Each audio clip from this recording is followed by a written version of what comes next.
Herkese merhabalar. Bugün sizlere yaz aylarının ve çocukların vazgeçilmezi olan sade vanilyalı dondurma yapacağım. Malzemeler: 1 litre keçi sütü, 2 su bardağı toz şeker, 1 su bardağı süt kreması, 1 silme çorba kaşığı salep, 1 paket vanilya.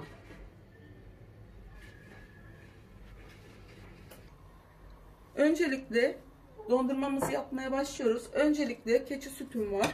Bu önceden kaynatılmış, soğutulmuş 1 litre keçi sütüm. 1 litreyi buraya ekliyorum. Üstüne 2 bardak toz şekerim var. Onları ilave ediyorum.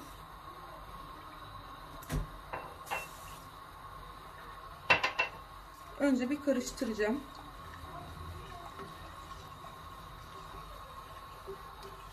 Bir çorba kaşığı da salep tozum var. Bunu mutlaka eklememiz gerekiyor ki dondurmamız uzayan, güzel, lezzetli olsun. İlave ettim bunu da.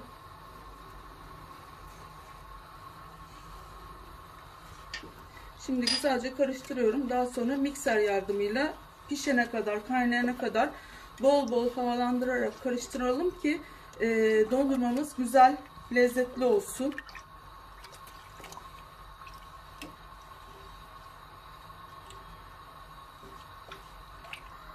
İyice karıştırdım. Şimdi mikser yardımıyla çırparak devam edeceğim kaynatmaya. Karıştırmayı kesinlikle bırakmayacağız dondurma yaparken. Eğer karıştırmayı bırakırsak hem dondurmamız iyi olmaz hem de o içindeki havayı hapsedemeyiz. İçindeki havayı içine hapsetmemiz gerekiyor dondurmada.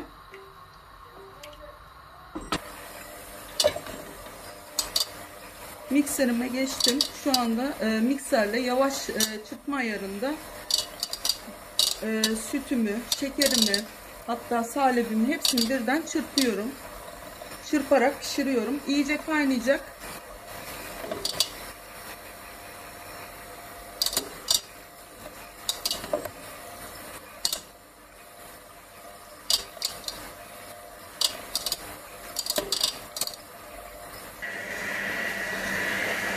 Köpürmeye başladı dondurmamızın malzemeleri şu anda.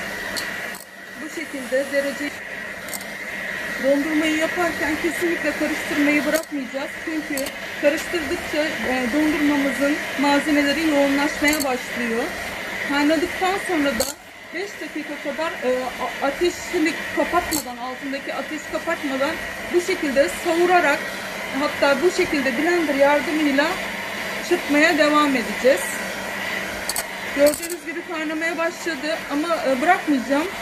Bir 5 dakika kadar, hatta 10 dakika kadar devam edeceğim. Şimdi iyice kısık ateşe aldım. Kısık ateşte kaynatarak çırpmaya devam ediyorum. Dondurmamızın kıvamını gördüğünüz gibi bayağı bir güzel olacak. Yani şu anda bile koyu bir kıvamda. Biraz sonra bunu ocaktan aldıktan bir 10 dakika sonra kremasını ve vanilyasını ekleyerek devam edeceğim çırpmaya ve iyice soğumasını bekleyeceğim.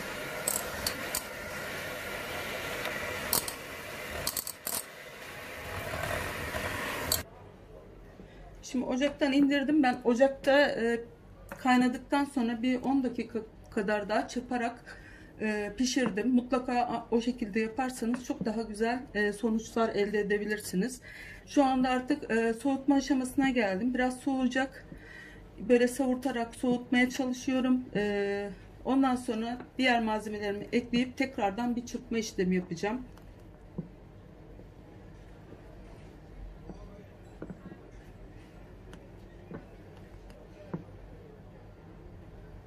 Biraz mikserle çırpmak istiyorum bunu. Gördüğünüz gibi yoğunluğunu görüyorsunuz. Şu anda bile çok iyi yoğunluğu.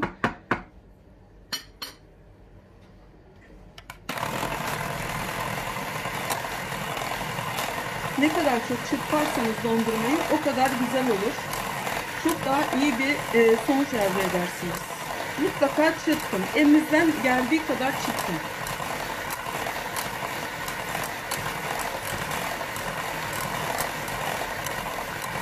Bu şekilde soğutuyorum şu anda.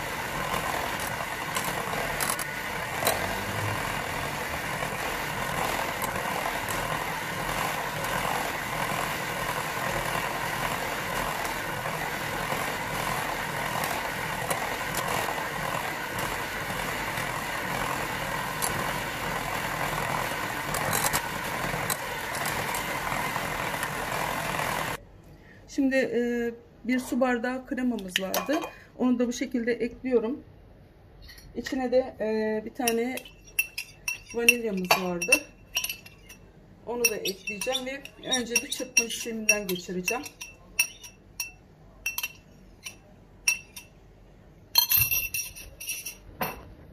Bir paket vanilya vardı. Onu da ekliyorum buraya. Şimdi bunu bir çırpayım ilk önce.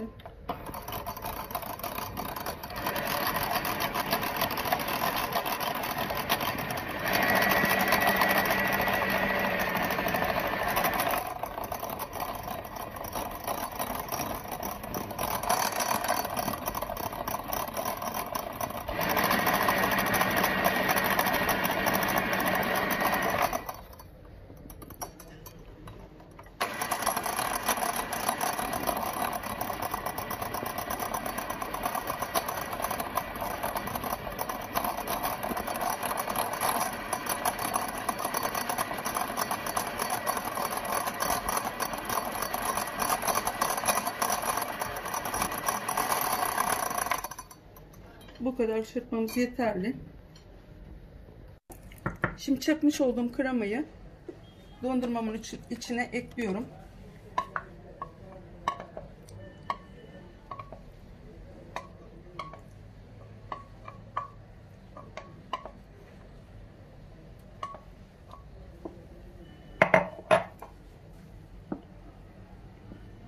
Gördüğünüz gibi kıvamı çok güzel oluyor. Şimdi biraz da çırpacağım bunu.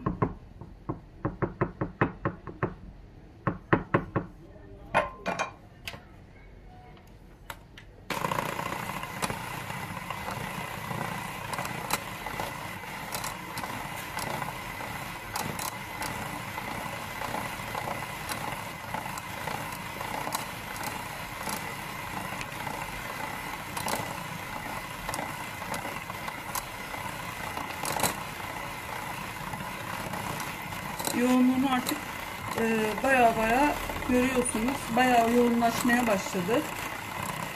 Şu halde bile yani güzel bir yoğunluğa erişti diyebilirim. Daha buzluğa girecek.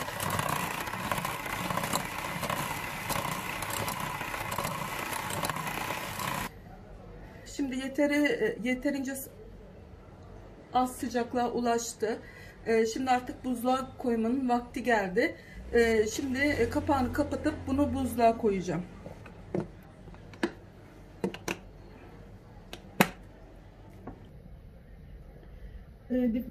Dipfrizimize koydum. Şu anda kapısını kapatıp bu şekilde bir saat dinlendirip tekrar çırpmak için çıkarıyorum.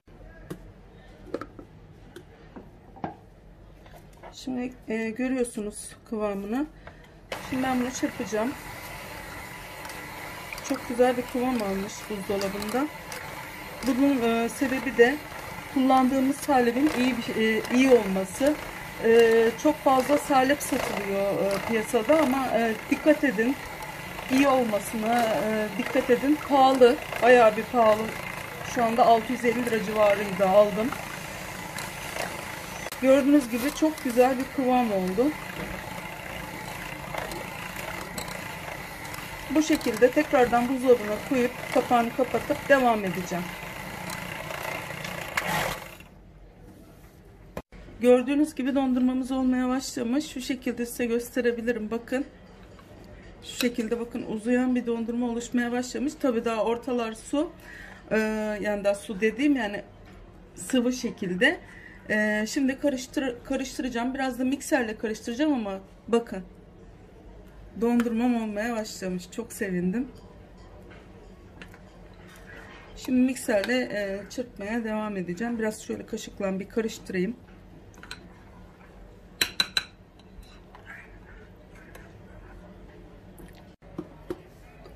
Dondurmamız olalı tam 24 saat oldu. Ben sürekli aralıklarla çırptım. Eğer çırpmazsanız dondurmanız güzel olmaz. Mutlaka çırpmanız gerekiyor. Baya fazla çırptım. Şu anda dondurmamı görüyorsunuz. Taş gibi. Gerçekten çok güzel oldu dondurmam. Şimdi artık yeme zamanı dondurmam. Gördüğünüz gibi dondurmanın sertliğini görüyorsunuz. Resmen kaşık girmiyor. Kaşık bükülecek neredeyse. O kadar sert bir dondurma yaptım. Herkese afiyet olsun. Kanalımıza abone olmayı ve kanalımızı izlemeyi unutmayın. Hepinizi yiyeceğim.